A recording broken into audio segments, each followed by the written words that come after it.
Good evening, boys and ghouls. Welcome back to the channel. I am D, your ever-intrepid guide through the treacherous jungles of movie lore.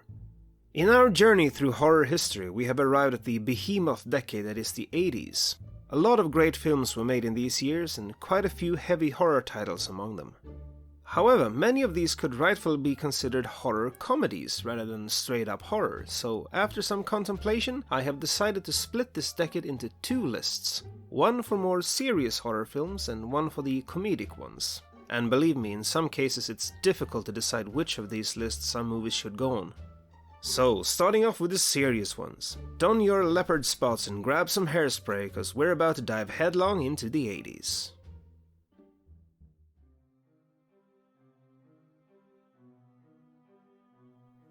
Hellraiser, a story about sadistic demons summoned through the use of a mystical puzzle cube. The Cenobites, as the demons are called, are a colorful bunch, led by the Hell Priest, later nicknamed Pinhead, who were to become the figurehead of the franchise. The film, however, is mainly about Frank, an earlier victim of the Cenobites who will stop at nothing in his ambition to restore himself to life. Visually speaking, Hellraiser is a grotesque creation, with effects that range from impressive to outdated. Watching it is like sitting through a fever dream, where you're never sure what's going to happen or if it's going to make any sense at all. Hellraiser might not be as scary now as it was in the 80s, but it still has the ability to mess you up entirely.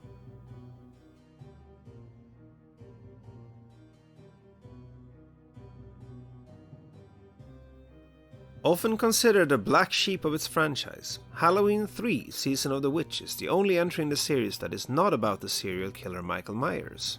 Instead, we get a story about ancient Celtic rituals and lethal rubber masks. Here, consumerism literally kills and comes with a catchy theme song. It's 4 days to Halloween, Halloween, Halloween. It's 4 days to Halloween, Silver Shamrock. From what I've heard, the franchise was meant to be an ongoing anthology from this point, with every new installment introducing a new concept.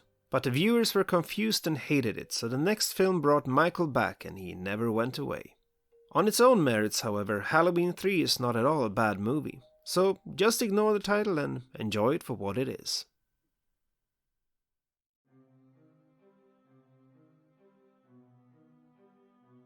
Evil Dead. A tale of ancient evils and demonic possessions, written and directed by Sam Raimi, on a super low budget but always with a hint of a playful smirk. Gore and bile is what springs to mind here, but there's also an impressive use of camera tricks and angles that create an uncomfortable otherworldly feeling, supported of course by some iconic sound designs. There's been a couple of sequels and surprisingly extensive expanded lore with video games, comic books and a recent TV series adding to it. Much of it tends more to dark comedy though, but the original is true horror. Darkly entertaining throughout and with over-the-top gore and violence, Evil Dead is still as creepy as they come.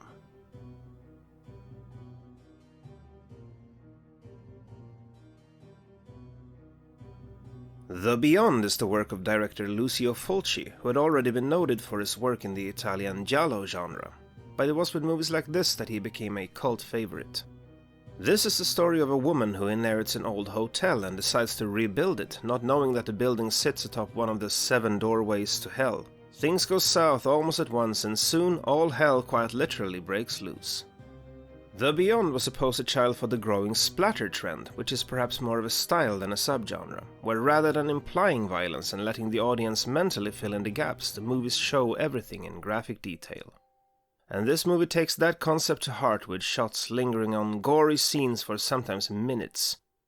Stylistically, this is something of a double-edged sword and can come off as style over substance, but then again, what a style it is. If gore is what you're looking for, The Beyond has got you covered.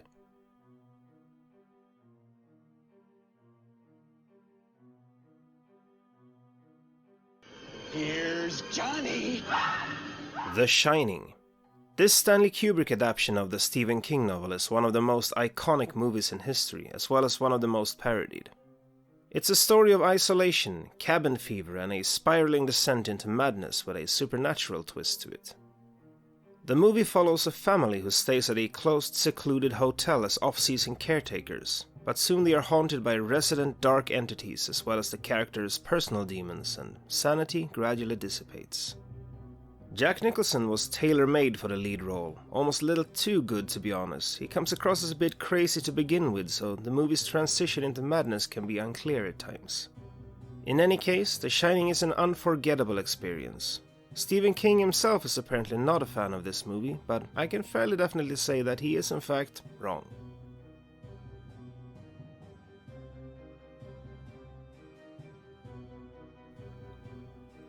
In the late 70s and early 80s, the American slasher craze was in full motion.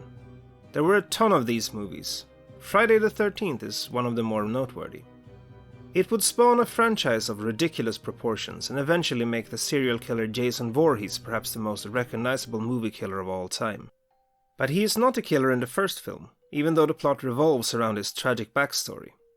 The movie follows a group of people trying to reopen a summer camp that has been closed since Jason drowned there as a kid.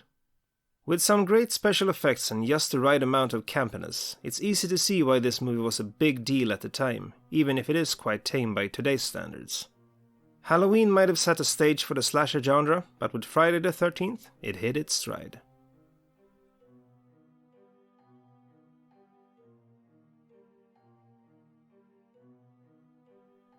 Based on a story by H.P. Lovecraft, in turn inspired by Mary Shelley's Frankenstein, Reanimator is the tale of a brilliant but somewhat ethically stunted scientist with his eyes on the secret of life. Jeffrey Combs had a role of his career playing lead character Herbert West, and he would repeat that role twice for the sequels.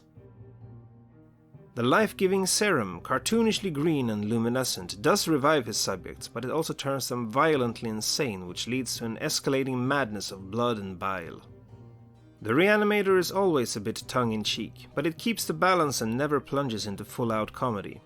Still, if you're in the right dark mind, this might be one of the most entertaining movies ever made.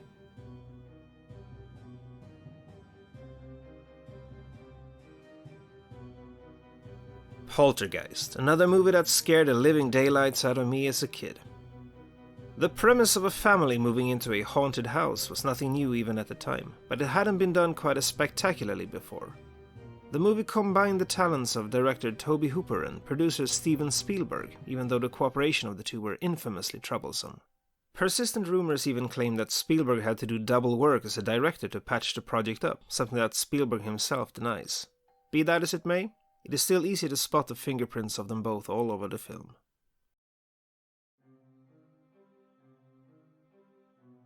Poltergeist can feel a bit grandiose at times, but on the whole it has aged really well. It kicked ass back then, and it still kicks ass today.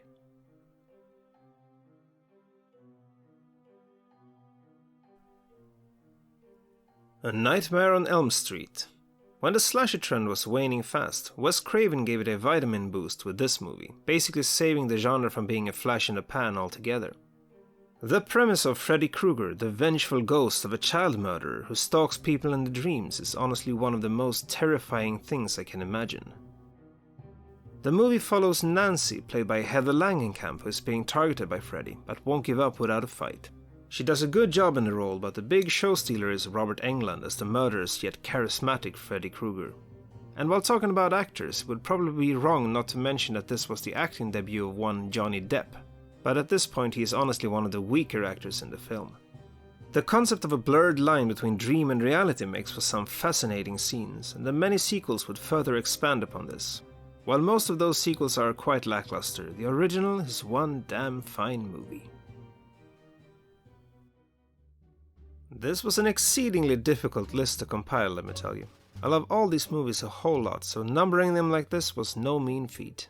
Before we check off the top spot though, let's rapid fire a few honorable mentions. The remake of The Fly was buzzing around the list for a while, but it was swatted off just before the end. Damn good movie though. Child's Play was also on and off a couple of times. I wasn't sure whether to call it a serious movie or a comedy, and in the end I just kept it off. Still, definitely worth a mention. Then there are movies like The Brain, Basket Case, and Society, which were never really contenders, but I just like them so much that I had to mention them here. Same goes for The Stuff, Pumpkinhead, The Gate. God, I could talk about all of these for hours. If you're a fan of 80s horror cinema, you should check out all of them for sure. Finally, for real though, An American Werewolf in London. That one was a contender for the list, so if you haven't seen it, I say you should. Now, no more stalling. Time to see what's at the top of the list.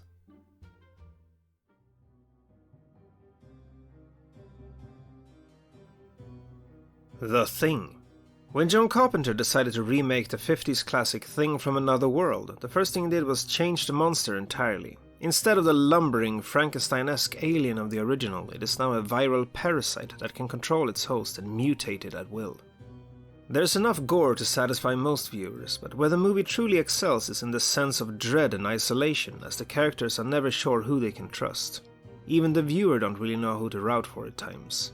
I won't spoil the ending, but it's ambiguous and haunting, and it'll keep you guessing until the end. With near flawless execution and some of the best practical effects of the decade, The Thing is still as great a movie as ever. In my humble point of view, the #1 horror film of the 80s. And that was my pick for the top 10 horror movies of the 80s. Next time we dig even deeper as we examine the horror comedies of the decade. Join me there for another take at the rich movie landscape of the 80s. Thanks for watching, catch you on the flip side.